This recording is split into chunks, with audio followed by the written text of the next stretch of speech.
제가 말씀 몇 곳 봉독합니다. 태초에 하나님이 천지를 창조하시니라. 여호와 하나님이 땅의 흙으로 사람을 지으시고 생기를 그 코에 불어넣으시니 사람이 생명이 되니라. 태초에 말씀이 계시니라. 만물이 그로 말미암아 지은 바 되었느니라.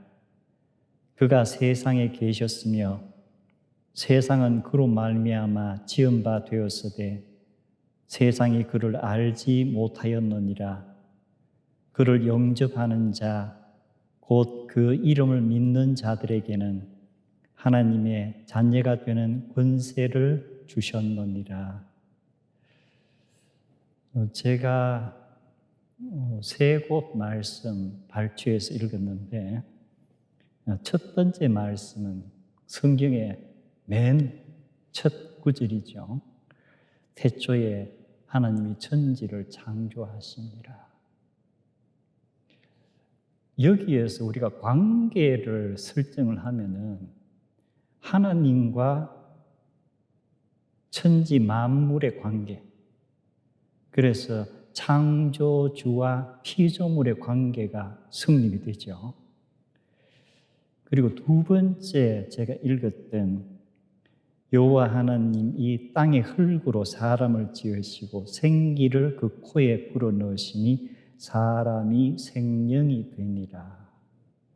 역시 관계가 성립이 되는데 이제 천지 만물 중에서도 특별히 인간, 그 아담, 사람, 그래서 창조주 하나님과 피조물로 지음받은 중에서도 하나님의 형상을 이어받았다는 그 피조물과의 관계. 그리고 세 번째 제가 읽은 부분은 요한복음 1장이죠. 그런데 요한복음 1장은 창세기에서 지금 우리가 읽었던 하나님과 천지 만물의 관계, 그리고 하나님과 특별히 인간의 관계에 뭐가 더 첨가되느냐 하면은 여기에는 창조주 하나님뿐만 아니고 구원주로서의 하나님과 죄인이자 성도가 되는 인간의 관계. 그래서 말씀을 읽으면 우리가 일단 성경을 읽고 믿는 우리들은 관계 속에 있구나. 그래서 이 시간에 나와 하나님과의 관계가 어떤가? 우리가 보통 설문조사를 한다고 가정을 하면은 만약에 제가 당신과 하나님과의 관계는 어떠합니까? 이제 한쪽에는 나는 하나님과 아무 관계가 없다.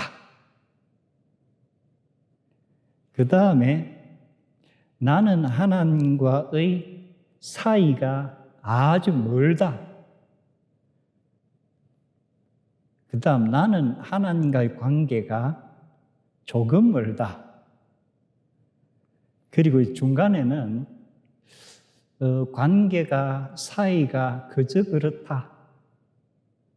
그리고 이제 이쪽으로 오면서 나는 하나님과의 관계가 조금 가깝다. 그 다음에는 나는 하나님과의 관계가 아주 가깝다. 그리고 마지막으로 나는 하나님과 동행한다. 자, 이렇게 제가 이제 극과 극으로 나는 관계가 전혀 없다 하는 한쪽 극하고, 그래 나는 하나님과 동행한다 또는 뭐 일심동체다 하는 그러한 관계, 그리고 그 중간에 이제 여러 관계가 있는데, 지금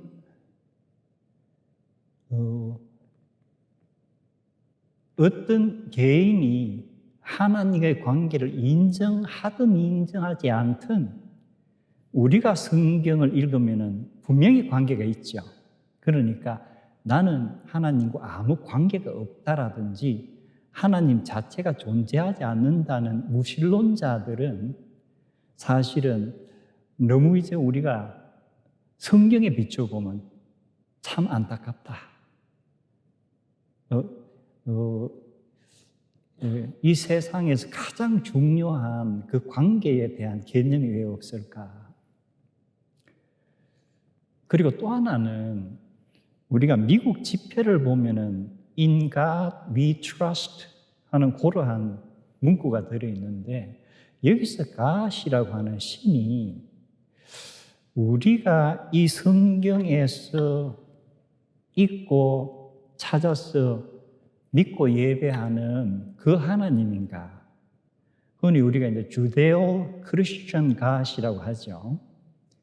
그런데 미국의 역사를 전공한 사람들은 In God We Trust에서 미국의 초대 흔히 말하는 그 Founding Fathers 국부들이 God을 얘기할 때는 우리가 얘기하는 이 성경의 하나님과는 좀 다르다.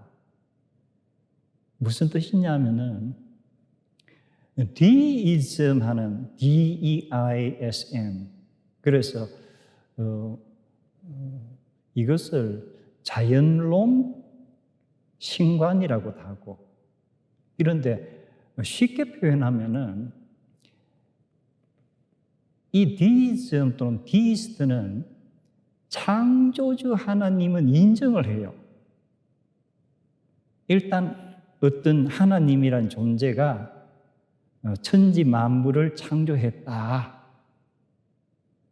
그런데 그 이후에 하나님은 hands off, 전혀 자연의 법칙을 설정해 놓고 그 법칙에 따라서 창조한 우주가 돌아가도록 하시고는 전혀 관계하지 않는다. 자, 그렇다면은 이 성경에서 나오는 하나님과는 너무 다른 하나님의 개념을 갖고 있는 거죠. 그래서 토마스 제퍼슨이라든가 벤자민 프랭클린 같은 이런 사람 대체로 디이스트로 구분이 돼요. 하나님은 창조주로서 존재하는데 그 외에 하나님이 구원주라든가 이런 개념 자체는 이들에게는 없는 거예요. 그래서 우리가 같은 갓을 쓰지만 하나님, 여호와 하나님에 대한 개념 자체가 아주 다르다. 그래서 우리가 안타깝지만 일단 그런 부분은 차치하고 우리가 이제 성경 속으로 들어가서 성경에는 여러 인물들의 이야기가 적혀 있는데 오늘 제가 시작하면서 하나님과 인간의 관계를 얘기했는데 이 성경에 들어있는 인물들은 다 하나님과 어떤 관계가 있는 사람들이죠.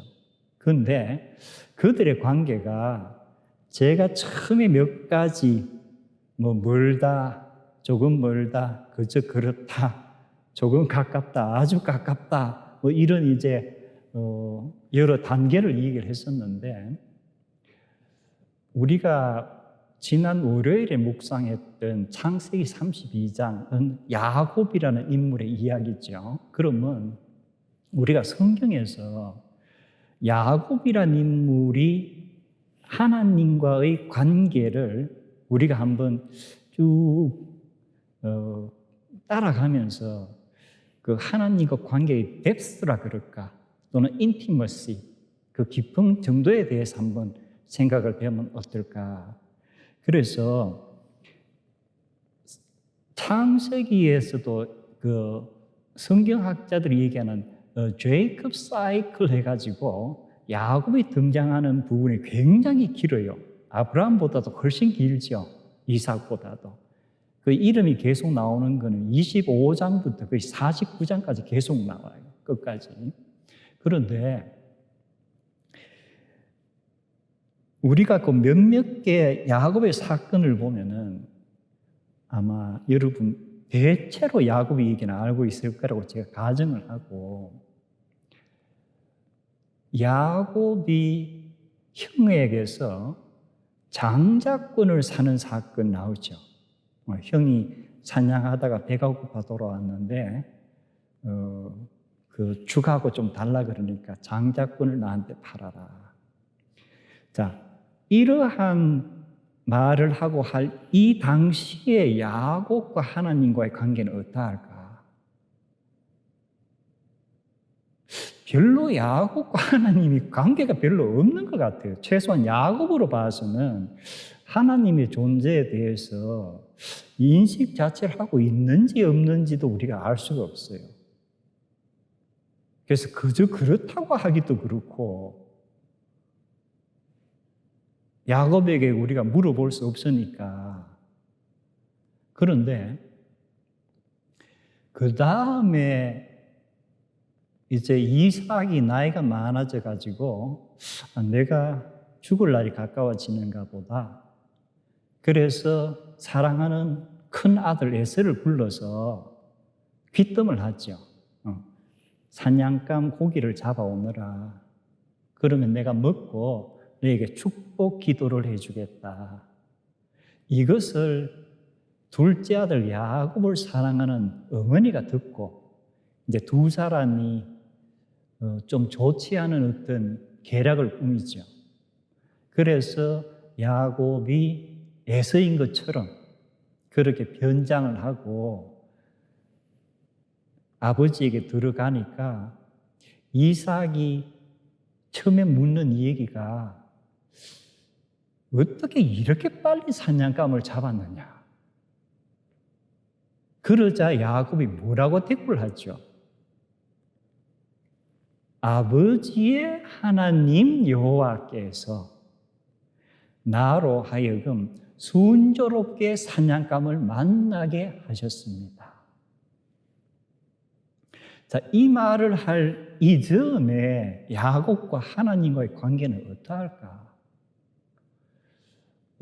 속된 말로 지금 야곱이 하나님의 이름을 도용하고 있는 거 아니에요?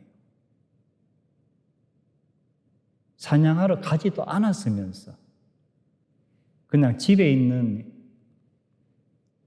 짐승 잡아가지고 요리해 갖고 와서는 아버지의 하나님 여호와께서 순조롭게 사냥감을 빨리 만나게 했다.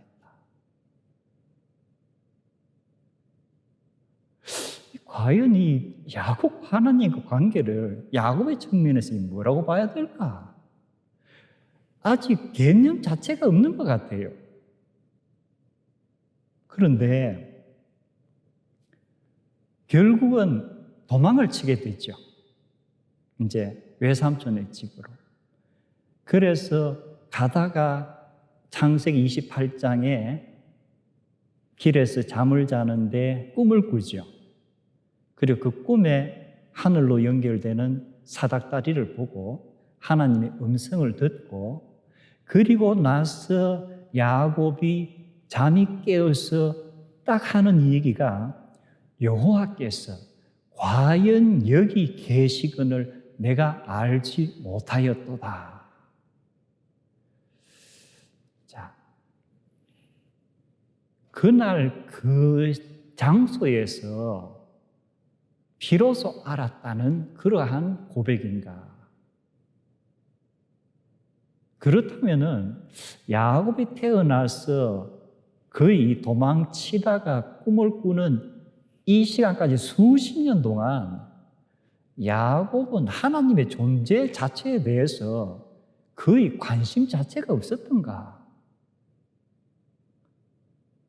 그래서 어떻게 보면은 이 순간 이전까지 야곱에게 너와 하나님의 관계가 어떠냐 물으면 야곱이 별로 관계가 없어요 했을 것 같아요.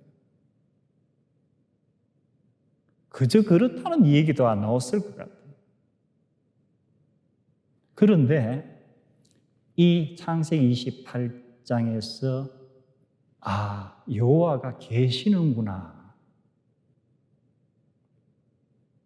비로소 하나님에 대해서 어떤 존재를 인지를 했다 그럴까? 그러면서 또 뭐라 그러죠? 내가 잠을 잤든 꿈을 꾸었던 이곳이 다른 아닌 하나님의 집이요 하늘의 문이다. 그래서 그곳의 이름을 벳엘이라 붙였다 그랬죠. 벳 하는 것은 집이란 히브리어고 엘 하는 것은 하나님이란 의미죠. 그래서 하나님의 집이라 했었다. 그래서 야곱의 인생에서 벳엘의 사건은 그가 하나님의 존재를 확실히 인지한 것.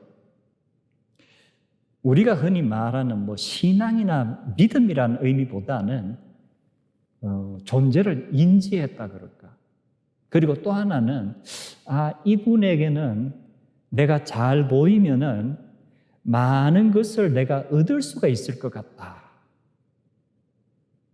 그래서 어떻게 보면은 상당히 이기주의적인 발상에서 하나님과의 관계가 야곱에게서는 이제 시작이 되는 것 같아요. 그리고 외삼촌의 집에 가서 거의 20년이라는 세월을 보내죠.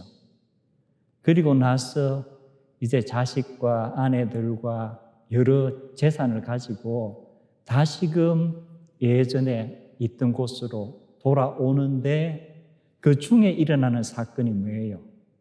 야복강 나루 사건.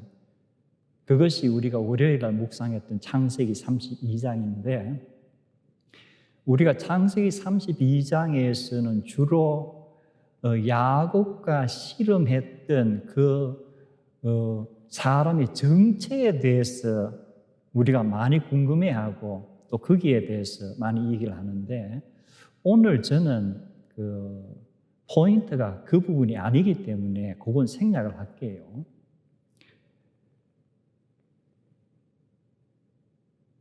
그 밤에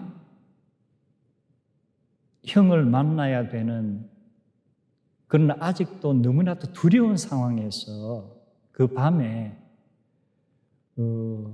참으로 이 미스티리한 어떤 존재와 씨름을 하고 그리고 거기에서 그가 이름을 새로 받죠. 야곱이라 하지 말고 이스라엘이라 하라. 그래서 야곱이라는 원래 히브리어는 그 발꿈치를 잡는다. 우리가 사람이 이렇게 누가 걸어가는데 발꿈치를 딱 잡으면 사람이 자빠지죠. 그래서 야곱이 해왔던 그때까지의 삶과 그 이름이 굉장히 일치가 돼요. 다른 사람들 이렇게 자빠뜨리고 자기가 이득을 취하고. 그런데 이스라엘 하는 것은 의미가 상당히 많은데 우선은 이 컨텐드, 좀 다투다, 씨름하다 이런 의미예요. 그래서 여기서는 이제 그 씨름의 상대가 하나님의 천사인 것 같은데 그래서 이제 하나님과 씨름하고 그리고 사람들과도 씨름하는 그러한 존재다. 그러면서 그러한 씨름에서 죽지 않고 패배하지 않고 승리해서 걸어나가는 사람이다. 이 이스라엘의 역사가 이제 그렇게 전개가 되는 거예요. 그래서 야곱이 거기에서는 씨름했던 그 장소를 뭐라고 이름을 붙이죠? 프니엘. 우리말 번역에 주로 버하고 비로 이렇게 되어 있는데 히브리어 발음을 보면 이 프니엘 하는 게 더 정확해요. 그래서 프니 하는 것은 얼굴이란 뜻이고 엘 하는 것은 역시 하나님이니까 하나님의 얼굴이다. 그래서 20년이란 기간을 중간에 두고 벳엘의 사건과 프니엘의 사건을 보면은 이 프니엘의 사건을 통해서 야곱과 하나님과의 관계가 벳엘에서는 이게 하나님의 집이구나. 그럼 하나님은 어디 계세요? 아직도 저 멀리 어디 계시는 거예요. 그래서 우리 영어로는 transcendent가 돼가요. 우리 보통 이렇게 일반적인 삶을 초월해 저 멀리 계시는 하나님의 존재가 야곱이 인지는 했지만 베델에서는 어떻게 보면 transcendent 가시예요. 그런데 이 크니엘에서는 같이 실험을 했단 말이에요. 그러면서 이 갓이 멀리 있는 트랜센덴트 갓이 아니고 immanent, 이 내재하는, 바로 가까이 있는. 그래서 하나님과 야곱의 관계가 베델 이전까지는 거의 관계 자체가 없다가 베델에서는 조금 관계가 형성이 되는데 아직도 하나님은 저 멀리 어디 계신 분, 내 삶에 영향을 미치실 것 같은데 아직은 어떤 원거리에서. 그런데 20년이 지나고 크니엘에서는 뭐예요? 하나님과 직접 이 씨름을 하면서 이 대면했다는 이런 표현까지 쓸 정도로 아주 가까운. 그래서 어떻게 보면은 야곱의 오랜 인생에 있어서 이 프니엘의 사건이 어떻게 보면 하나님과 가장 가까웠던 그러한 관계가 아니었을까. 그 이후에도 여러 가지 이제 얘기들이 나오지만 어떻게 보면 이 프니엘의 사건이 야곱의 하나님과의 관계에 있었던 클라이맥스라고 얘기를 할까. 그 이후부터는 이제 어느 정도 높은 단계의 하나님과의 관계가 끝까지 쭉 유지가 되죠.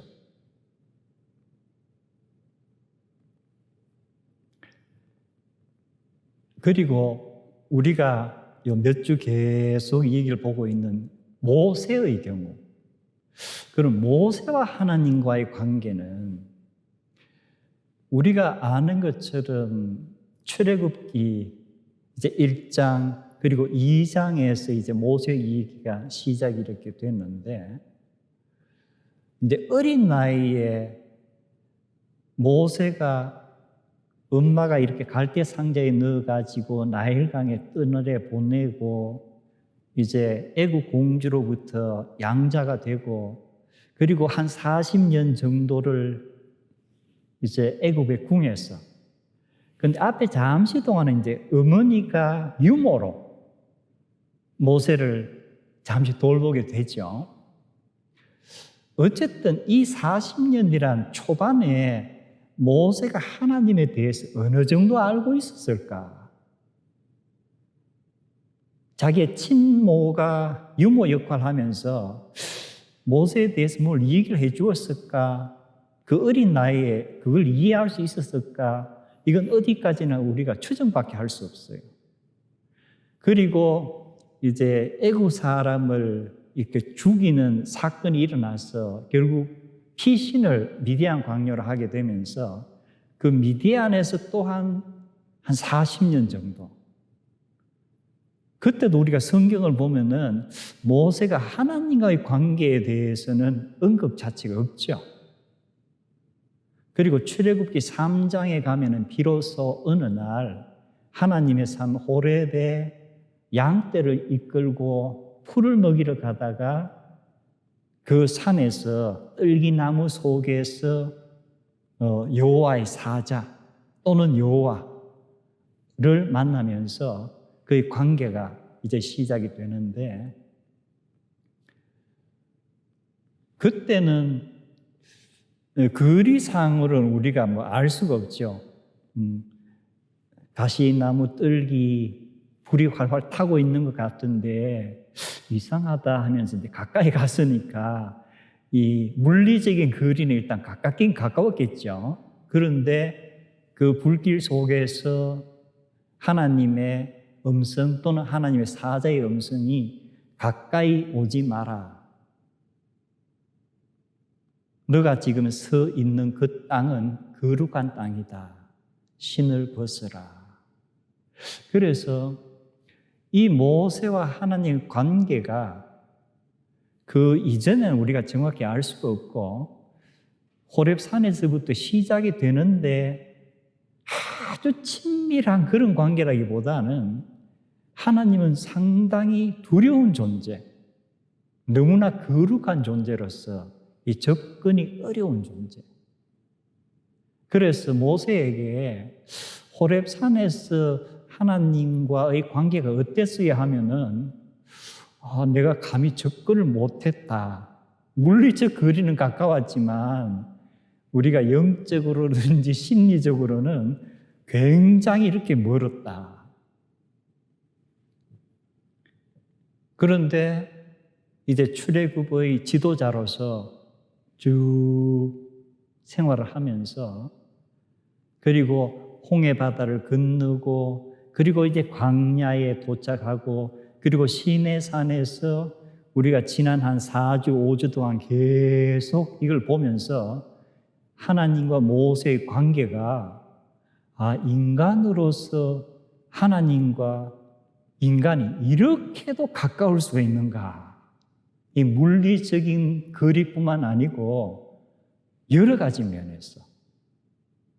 그래서 이 모세의 삶을 보면은 이제는 알 수 없지만 출애굽기 3장에서도 트랜센던트 가신가? 조금 이렇게 초월적인 존재? 그런데 그것이 그 20장부터 이렇게 우리가 쭉 알고 있는 이 순간을 거쳐서는 아주 임머넌트가 정말 하나님이 가까이에서 이렇게 동행하시고 그리고 극단적으로는 이제 얼마나 가까웠으면 대화하고 산에서 내려올 때 그의 얼굴에서 계속 광채가 나더라. 이제 그러한 관계로 발전하였습니다. 각자가 오늘 이제 하나님은 존재하시고 또 여러 속성을 갖고 계시는데 내가 삶에서 어느 시점에 하나님과 어떤 관계를 맺었을 때에 하나님의 어떤 속성을 내가 주로 접하게 되었던가.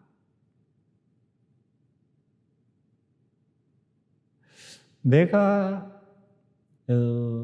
살면서 좀 하지 않아야 될 일들을 했다면은 그러면서도 내가 하나님과의 관계가 어느 정도 유지가 되고 있었다면은 이러한 시점에 하나님은 나에게는 아주 무서운 하나님 또는 진노하시는 하나님으로 그 속성들이 보여졌을 가능성이 많을 거예요. 그러면 이제 관계가 좀 껄끄럽죠. 우리가 신앙생활 하면서도 이 관계가 정말 하나님과 가까운 친밀한 관계냐 아니면 관계가 있긴 하는데 가능하면 좀 피하고 싶은 그러한 관계가 형성이 되느냐. 그래서 야곱 모세를 이렇게 보면서 저와 하나님의 관계는 어떨까 한번 제 어릴 때부터 쭉 한번 생각을 해보니까 어릴 때부터 저는 이제 가정예배 그리고 주일학교 뭐 중고등부 쭉 다니면서 하나님과 상당히 가깝다 내 나름 평가로 이러면서 이제 거의 쭉 살아온 것 같아요. 그런데 한 40 가까이 되면서 저와 하나님 관계가 단순히 가깝다 하고 한 40년 살아온 것에서 조금 더 이렇게 어드밴스드 되고 깊어졌다는 느낌? 그때가 제가 이렇게 보니까 이제 지난주에도 한번 언급했었는데 그 대학원에 온 유학생들하고 성경 공부를 시작하고 교회에서 이제 장로로의 직분을 가지고 또 섬기고 그리고 이제 새벽에 그 어두운 교회당으로 기도하러 갈 때에 정말 애인을 만나러 가는 듯한 그 어떤 뭐라 그럴까 설레임.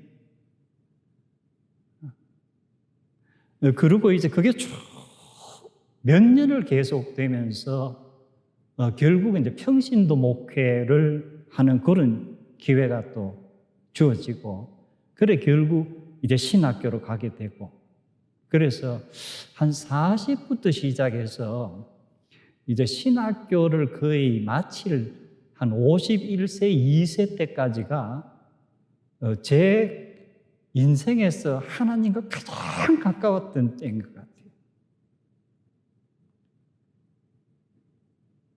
그때와 비교하면은 신학 공부 마치고 이제 목회자를 안수를 받고 목회를 하지만, 그때의 그런 어떤 하나님에 대한 너무나도 이 설레임, 어떤 그런 건 예전보다 조금 덜한 것 같다, 제 개인적으로.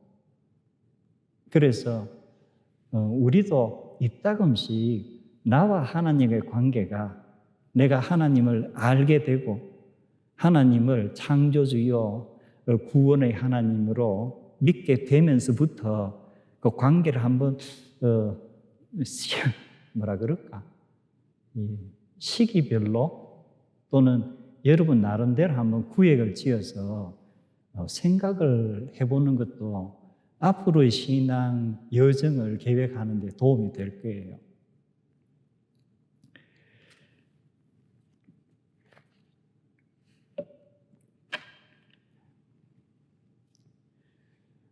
제가 지난 주일에 출애굽기 33장에서 모세가 주의 영광을 보여주시옵소서 하는 이제 그 장면부터 시작해서 하나님께서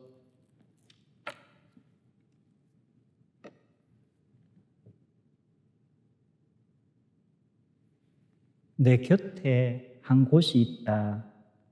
너는 그 반석 위에 서라. 내 영광이 지나갈 때에 내가 너를 반석 틈에 두고 내가 지나도록 내 손으로 너를 덮었다가 손을 거두리니 내가 내 등은 볼 것이요 얼굴은 보지 못하리라 하는 이제 요 대화의 부분이 어디에서 일어났는가? 그리고 이게 단순한 대화였나 아니면 이 대화가 그 자리에서 그냥 일어났던가를 한번 생각해 보자 그랬죠.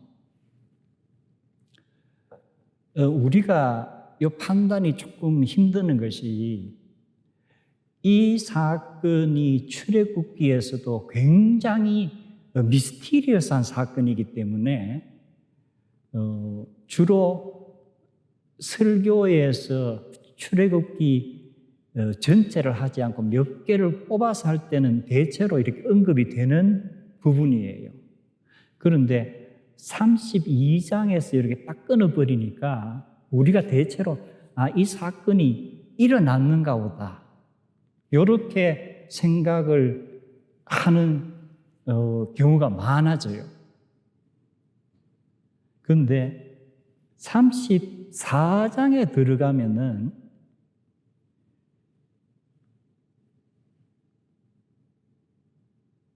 동일한 이야기 같은 것이 그 다음에 나와요. 그래서 일단은 제가 앞에 33장의 그 사건은 하나님과 모세와의 대화에서 우선은 대화예요. 영광을 보여주시옵소서 하니까 하나님께서 보여주긴 하겠지만 얼굴은 너가 못 본다. 그리고 너가 보려면 내가 너를 일단은 보호를 해줘야 된다. 그리고 너가 내 전면은 보지 못하고 후면을 볼 수 있을 것이다. 이것은 대화예요. 하나님께서 어떻게 보면은 모세의 요청을 들어주시는데 요 정도는 들어주겠다는 약속의 대화예요. 그 약속의 대화가 어디에서 소위 현실로 나타나는 거예요. 그게 34장이에요. 시내산 위에 올라가서 그 다음에 나타나는 현실이에요. 그래서 우선 요거를 우리가 크게 흐름을 정리를 하고, 제가 지난 주일에도 언급을 했지만 왜 영광을 보여달라고 하는데 하나님께서는 내가 어떻게 모든 선한 것으로 내 앞으로 지나간다. 그럼 이제 하나님이 지나간다 했죠. 영광이 지나간다. 선한 것이 지나간다. 그러면은 이게 이래 보면은 하나님을 나타내는 영광을 나타내는 선한 것, 이러한 어떤 우리 나름대로 좀 정리가 되죠. 자, 그래서 제가 지난주에도 언급을 했지만 모세는 이 선하다는 어떤 추상적인 어떤 그런 개념을 부탁한 건 아닐 거예요. 지금까지 제가 하나님과 대화는 이렇게 계속 하는데, 이것이 하나님이구나 하는 어떤 이미지. 우리가 지금 21세기에 여러분이 표현하자면 거의 다 스마트폰을 가지고 뭐 있으면 인증샷을 딱 찍으려고 그럴 거 아니에요. 그래서 지금부터 한 3,400년 전이지만 이 모세로 봐서는 하나님의 얼굴, 하나님의 영광을 그냥 내가 인증샷을 딱 한 번 이미지로 찍을 수 있게끔 그렇게 보여주시옵소서 하는 그런 부탁을 했을 것 같아요.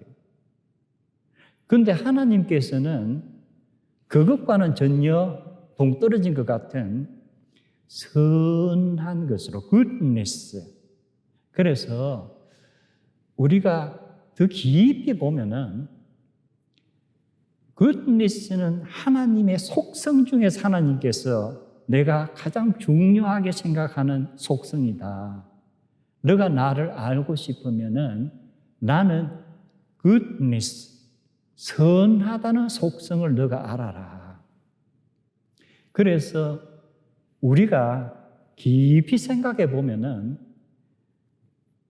모세가 단 한순간 하나님의 영광 인정샷을 찍어 본들 하나님의 속성이 어떤 분이신가를 모른다면은 그것으로서 그 관계가 어떻게 될까? 우리가 형제 자매들이 만나서 이제 뭐 선을 본다 뭐 이럴 때에 우선은 이쁘다 또는 잘생겼다 하는 것도 많은 관심이 되지만 결과적으로 만나서 가정을 이루고 살라 그러면은 한순간 이렇게 이쁜 얼굴, 잘난 얼굴 사진 찍는 것보다는 뭐가 중요한 거예요? 이 사람의 인격이 어떤가? 성격이 어떤가? 그것이 가장 중요한 거 아니에요.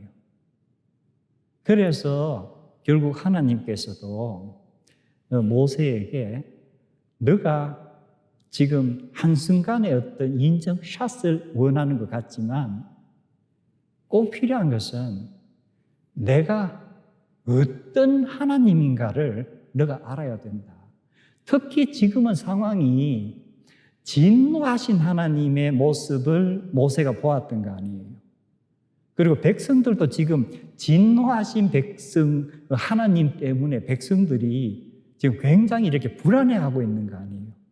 이때 필요한 것은 바로 뭐예요? 하나님의 속성인 선하신 하나님. 이것이 가장 필요한 것이 아닌가.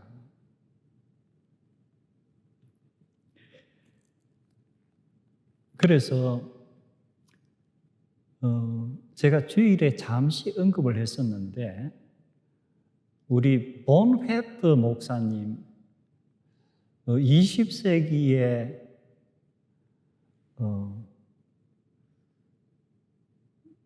좀 대표적으로 우리가 존경할 수 있는 그런 성직자, 39세로 세상을 떠났어요. 너무나 젊은 나이인데 이 본회프 목사님이 마지막으로 접했던 그 시대는 히틀러가 독일을 전체를 장악하고 이제 2차 세계대전을 일으키면서 전 세계를 장악하려는 그 시점. 그리고 독일 국민들이 열광적으로, 그리고 특히 독일의 구교와 개신교가 할 것 없이 많은 지도자들이 마치 히틀러를 하나님이 보내주신, 독일을 구원하려고 보내주신 사람처럼 이렇게 떠받들던 그 시대에 거기에 대해서 항거를 하다가 결국은 이제 투옥되고 마지막 독일이 항복하기 한 달 전에 교수형을 당해요. 이것도 독일에서 이제 어떻게 하면 이걸 죽이려고 그걸 당긴 거예요. 그런데 45년 4월에 교수형으로 이 세상을 떠나는데 44년 성탄절이 다가오면서 그가 옥중에서 마지막 자기 약혼녀에게 보낸 편지가 있어요. 그 편지에 쭉 이렇게 내용을 보면은 내가 이렇게 옥중에 들어와 있고 너무 보고 싶다 그런 표현하고, 그 다음에 이제 그 약혼녀의 그 가정에 이제 부모님 또 형제 자매들의 안부를 묻고, 그러면서 내가 어젯밤에 꿈을 꾸었는데 어떤 한 편의 시상이 떠올라가지고 그 시상을 내가 크리스마스에 당신에게 편지로 보낸다 이러고 쓴 내용 가운데서 시상이 조금 몇 연으로 되는데 제가 그 중에 둘째 연을 보면은 지나간 허물 어둠의 날들이 무겁게 내 영혼 짓눌러도 오 주여 우리를 외면치 마시고 약속의 구원을 이루소서. 그 선한 힘이 우리를 감싸시니 믿음으로 일어날 일 기대하네. 주 언제나 우리와 함께 계셔 하루 또 하루가 늘 새로워. 그 밑에 또 계속 이렇게 몇 년이 있습니다. 이것이 본회프 목사가 1944년 성탄절이 다가오면서 약혼자에게 보낸 마지막 서신이에요. 그리고 우리가 이제 선한 능력으로 하면서 이 찬양을 많이 했었죠. 그래서 이 내용을 이렇게 보면은 모세가 그 이스라엘 백성들의 그 너무나도 큰 허물, 금송아지 사건으로 인한, 그러면서 하나님께 만날 때마다 용서해달라고 간구하잖아요. 그런데 제가 방금 읽었던 이 본회프 목사님의 그 시의 내용을 봐도 아마 어쩌면 모세가 이스라엘 백성들을 참 걱정했던 것처럼 이 본회프가 감옥에서도 독일 백성들을 어떻게 보면은 참 마틴 루터를 통해서 종교 개혁을 일으키고 많은 예술가들을, 학자들을 배출한 참 우수한 민족이 어떻게 지금 히틀러라는 이 인물에 의해서 이렇게 이 세상을 못 살게 구는 악한 존재가 되었나, 이 죄악을 어떻게 감당을 할까 하는 그 내용이 고스란히 들어있는 것 같아요. 하지만 우리를 외면치 마시고 약속의 구원을 이루소서. 그래서 그 시대별로 무언가 한 공동체가 하나님의 뜻과 멀어질 때에 바로 선 지도자가 이 공동체가 다시 회복되기 위해서 하나님께 기도하는데, 그들이 하나님께 기도할 수 있는 중요한 모티브가 되는 것이 하나님은 선하시다. 하나님은 선하시다. 우리의 잘못을 우리가 깨닫고 뉘우치면은 다시금 받아주신다. 그래서 구원의 약속을 이루시는 분이시다. 우리가 믿음으로 다시 일어날 수 있다. 수천 년의 그 간격을 두었지만 모세에게 나타나신 선한 하나님, 본회프 목사님의 감옥에서 나타난 선하신 하나님의 능력, 우리에게도 임할 줄로 믿습니다. 그리고 우리 34장에 이제 가면은, 지난주에도 앞에 잠시 봤지만 돌판 둘을 만들어 올라오느라, 그래서 돌판 둘을 깎아가지고 올라가서 5절에 보니까 여호와께서 구름 가운데 강림하사 그와 함께 거기 있어서 여호와의 이름을 선포하실세. 그래서 34장 5절부터 시작해서 7절까지 내용하고, 앞에 제가 말씀드렸던 33장의 그것하고 연결을 시키면은 이게 이제 연결이 돼요. 그러니까 아마도 34장 5절에서 구름 가운데 강림하시고 그와 함께 서서 여호와의 이름을 선포할 때, 그 다음에 아마도 이 반석 바위 틈에 모세를 숨기시고 가리시면서 그 다음 쭉 나타나는 게 5절에 여호와께서 6절 그의 앞으로 지나시며 선포하시되 여호와라 여호와라 자비롭고 은혜롭고 노하기를 더디하고 인자와 진실이 많은 하나님이라. 근데 여기에는 이제 앞에서 약속하실 때는 선한 것이 지나가겠다 하는 약속을 해주셨는데, 실제로 그 시내산에서 하나님께서 대화 가운데 약속하신 것을 이제 실행하실 때는 이 선이 굉장히 조목조목 구체적으로 나오는 거예요. 하나님의 속성이, 선이라는 속성이 과연 어떤 것들을 의미하는 건가. 그래서 자비롭고 은혜롭고 노하기를 더디하고 인자와 진실이 많은 하나님이라. 모세로 봐서는 너무나도 기쁜 소식이에요. 이게 모세에게 주어지는 일종의 복음이에요.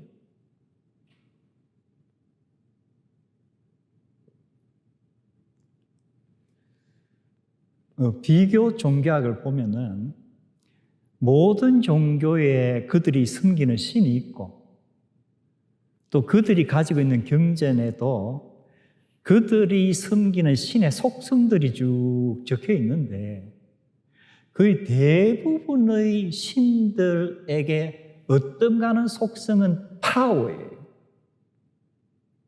우리 신이 강하다.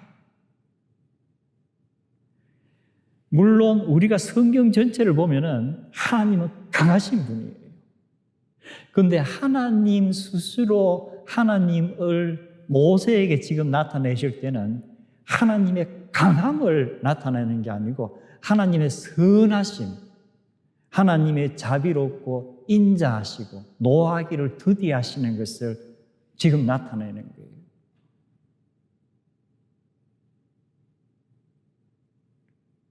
그래서 이것이 복음이구나. 죄를 지은 이스라엘 백성들,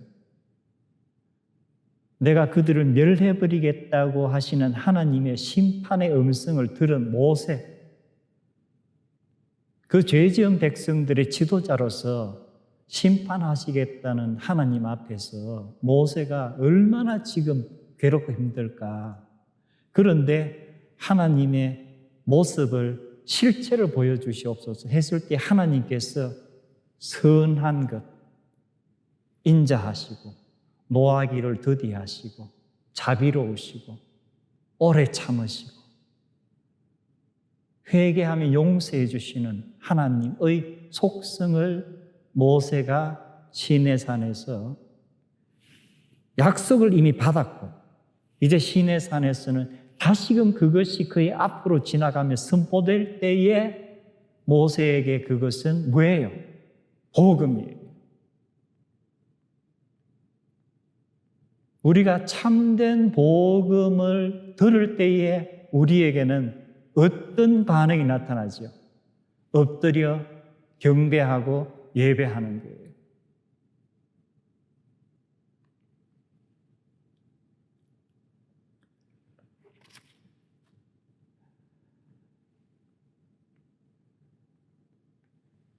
우리가 많이 불렀던 찬양 중에서 최근에 한 2, 3년 동안에 굉장히 여러 번 불렀어요.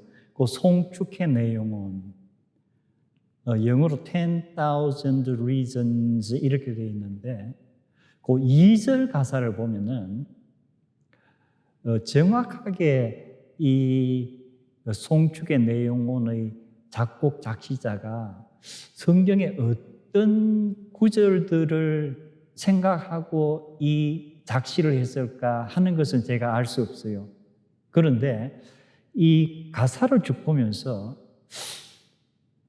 출애굽기 33장 그리고 34장에 나온 하나님의 속성, 그리고 이 하나님의 속성은 사실상 구약 전반에 그리고 시편 여러 곳에 하나님의 속성이 계속 이 속성들은 언급이 되고 있어요. 그래서 어떻게 보면은 하나님의 속성의 대표적인 내용인데 그 송축의 내용은 2절 가사를 보면은 노하기를 더디하시는 주, 그의 크신 사랑 넘치네, 주의 선하심 내가 노래하리, 수많은 이유로 나 노래해, 송축해 내 영혼아 거룩하신 이름, 이전에 없었던 노래로 나 주님을 경배해.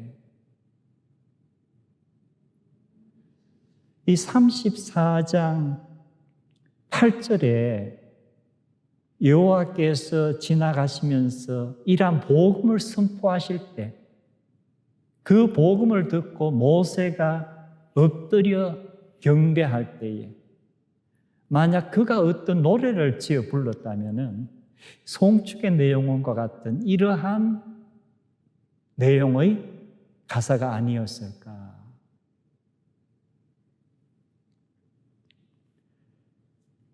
그래서 참된 복음을 우리가 제대로 듣고 깨달으면은 우리에게서 나타나는 반응은 엎드려 경배하고 예배하는 것이구나.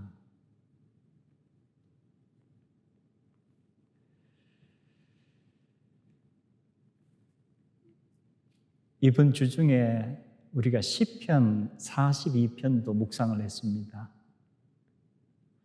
어떻게 보면 지금 우리가 처한 이 코로나 상황, 대면 예배를 드리기 힘든 상황. 그래서 시편 42편에 이렇게 보면은 예전엔 성일에 참 많은 사람들과 함께 예배 드린 것, 이것을 지금 기억하면서 참 가슴 아프다. 그러나 우리가 어떤 상황에서도 이 시편 기자가 다시 얘기하는 것이 내 영혼아 내가 어찌하여 낙심하며 내 속에서 불안해하는가. 지금 어떻게 보면은 많은 교계 지도자들이 대면 예배를 드리지 못하는데 너무 불안해하는 것 같아요.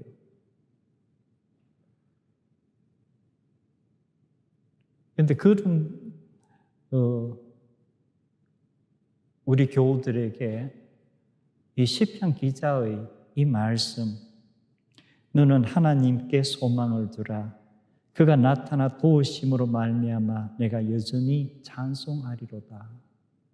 그래서 제가 계속 강조하지만 대면 예배건 비대면 예배건 교회 예배실에서건 각자의 처소에서건 우리가 정말 복음을 제대로 깨닫고 모세처럼 엎드려 예배할 수 있는, 신령과 진정으로 예배할 수 있는, 그렇다면 우리가 주중에도 복음이 담긴 말씀을 계속 읽고 묵상을 해야 되겠다. 그리고 역시 바울 사도가 로마 교회에 보낸 편지에서 형제 자매들아 내가 하나님의 모든 자비하심으로 너희를 권하노니 너희 몸을 하나님이 기뻐하시는 거룩한 산 제물로 드리라. 이는 너희가 드릴 합당한 영적 예배니라. 합당한 영적 예배는 장소가 국한되어 있는 게 아니죠. 예수님께서도 우리가 그림산에서 예배 드려야 합니까? 시온산에서 예배 드려야 합니까? 그림산도 아니고 시온산도 아니다. 너희가 신령과 진정으로 예배 드리면은 장소의 문제가 아니다. 합당한 영적 예배를 우리가 어떻게 드릴 것인가? 그리고 지금 우리 주변에 여러 가지 시국이 참 어수선한 것 같습니다. 또 사람들의 생각이 제각기 다르고 너희는 이 세대를 본받지 말고 오직 마음을 새롭게 함으로 변화를 받아 하나님의 선하시고 기뻐하시고 온전하신 뜻이 무엇인지 분별하도록 하라. 하나님의 속성이 선하시니까 하나님의 선한 복음을 받은 저희들의 생각과 저희들의 행동도 우리의 이웃들에게 선해야 하지 않을까. 우리 오늘 말씀 마음에 새기면서 잠시 기도하는 시간 가집니다.